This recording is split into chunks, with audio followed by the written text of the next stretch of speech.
Asambleísta Gabriel Rivera. Gracias, señor presidente.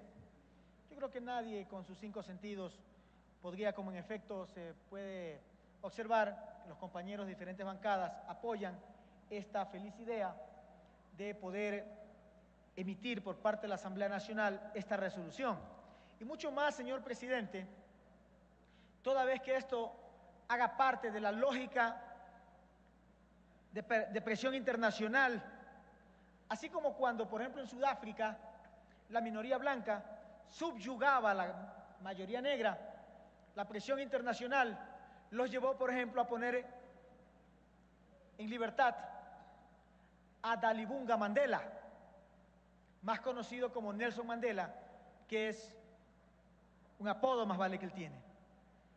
Entonces, presidente, yo creo que al igual de lo que hará esta asamblea hoy de emitir esta resolución, todos los parlamentos del mundo están en la obligación moral, deben tener el compromiso ético de condenar la violencia en todas sus formas. Pero yo sí quiero, señor presidente, además de coincidir con los argumentos aquí esgrimidos por el presidente de la Comisión de Relaciones Internacionales, poder aportar algunos elementos más. Mire, señor presidente, yo creo que la historia es un profeta que mira para atrás y no podemos desconocerla. Por ahí se escucha a algunos analistas, también algunos líderes políticos, que dicen que la culpa la tiene el pueblo palestino por lanzar unos pequeños cohetes y que quien inicia la violencia, sí, está mal la violencia. Y a la cabeza de quienes sostienen esto está el señor presidente de los Estados Unidos, Barack Obama, recientemente reelecto, el mismo que recibió hace 2 años nada más y nada menos que el Premio Nobel de la Paz.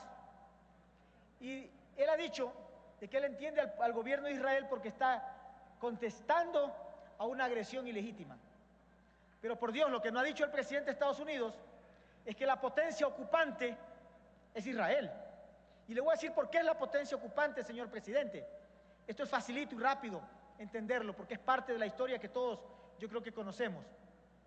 En la Primera Guerra Mundial, usted conoce que lo que hoy es Palestina no era pues un país soberano ni libre, era parte del Imperio Otomano Turco. Y como tal, los turcos tenían una especie de cercanía o de pacto con los alemanes. Y entonces, señor presidente, resulta que Inglaterra, que tenía una guerra con Alemania, quería minar el poder allá en Asia, en Oriente Medio, en Oriente Próximo.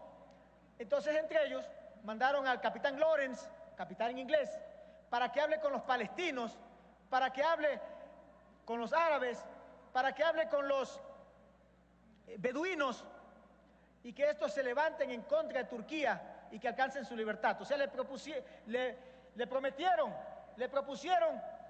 la soberanía al pueblo palestino. Pero por el mismo lado, como ellos estaban pensando que la Primera Guerra Mundial iba a durar solo 1 o 2 años, ya llegaban al 4.º año y ya no tenían dinero con qué financiar su guerra. Y entonces acudieron ante los banqueros internacionales, algunos de los cuales eran judíos, y le dijeron: présteme plata para seguir financiando la guerra. Pero estos banqueros le pidieron que a cambio se les garantice la creación de un Estado judío israelí en los territorios que hoy son palestinos. Todos conocemos que a partir de la Primera Guerra Mundial, Inglaterra no pudo cumplir con ese compromiso secreto que había adquirido con los bancos internacionales, con la banca internacional, esa misma banca que ha seguido pues con sus prácticas, desgraciadamente incluso también cierta banca nacional. Entonces, señor presidente, termina la Segunda Guerra Mundial y efectivamente crean al Estado palestino. Al Estado israelí, presidente.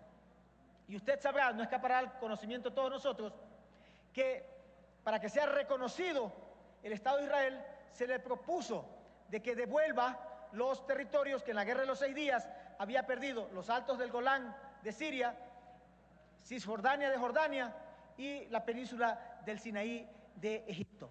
Estos países aceptaron reconocer el Estado de Israel a cambio que se les devuelva sus territorios ilegítimamente ocupados. Lo que sucede y lo que impulsa todas las intifadas, que no es otra cosa que en el idioma de ellos levantamiento sagrado, es el hecho de que se reconoció al Estado de Israel, pero no se devolvieron los territorios, presidente. Asimismo, se han violado todas las resoluciones de la ONU que esperan que se reconozca, que se trate con igualdad de condiciones, que se respete la vida de los palestinos. Entonces, señor presidente, yo creo que a estas alturas y el momento en que hemos visto todo lo que el ser humano puede ser capaz de hacer cuando entre en la guerra, no nos queda más, señor presidente, que ejercer algún tipo de coacción en contra, no solamente con este tipo de resoluciones, señor presidente, sino que también habrá que observar, y eso tendrá que estudiarse, si es que procede la ruptura de relaciones diplomáticas, señor presidente. Habrá que estudiar si es que procede o no un boicot a las empresas que le venden armas a Israel o a los países que le venden armas a Israel. Hoy, por ejemplo, se recoge en la prensa internacional que España es una de las grandes proveedoras de tecnología para ciertas empresas en Israel. Y entonces, señor presidente, yo sí creo que tenemos que ser un poco más ambiciosos. Yo sí creo que tenemos que ir, como dice nuestro pueblo, a la yugular. Tenemos que tomar todas las medidas necesarias. Tenemos que levantar nuestro pueblo. Tenemos que levantar hoy que existen los medios electrónicos, los medios de comunicación, que en tiempo real nos pueden enseñar lo que está sucediendo, a fin de que este problema concluya. Y por eso, aunque Ecuador es un país pequeñito, a pesar de que Ecuador en el concierto internacional no tiene un peso específico que pueda influir realmente en algo como lo podría ser Brasil, como lo podría ser Estados Unidos, pero yo creo, señor presidente, que grano por grano se construye un edificio. Y entonces por eso es que es crucial, por eso es tan importante el pronunciamiento de la Asamblea Nacional, señor presidente. Por eso yo creo que todos, indistintamente del partido, el movimiento político, la adscripción que tengamos, cuáles sean nuestras preferencias, tenemos que votar en unanimidad para que se apruebe esta resolución. Lo único que sí quisiera pedir, señor presidente, es que seamos un poco más ambiciosos, que vayamos un poquito más allá, porque yo sí creo que a estas alturas del partido, en este siglo, no podemos ser indolentes. No puede dejarnos de conmover lo que está sucediendo allá en Gaza, lo que está sucediendo con el pueblo palestino y además con otros pueblos, porque se da la casualidad que los dos países, o los dos pueblos, mejor dicho, que viven unos bloqueos brutales, tan grandes, no son sino Cuba y el pueblo palestino, presidente. Y entonces se da también la coincidencia de que son las mismas fuerzas políticas, económicas, las mismas fuerzas planetarias las que mantienen, quizás, por ejemplo, al pueblo palestino lo que pueda ser denominado la cárcel a cielo abierto más grande de la historia del planeta, presidente.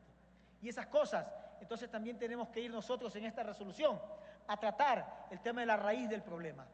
No solamente podemos limitarnos a condenar la violencia, tenemos que condenar las raíces, los intereses de las potencias económicas planetarias de todo el globo que determinan que así se viva, que así vivan ciertos pueblos.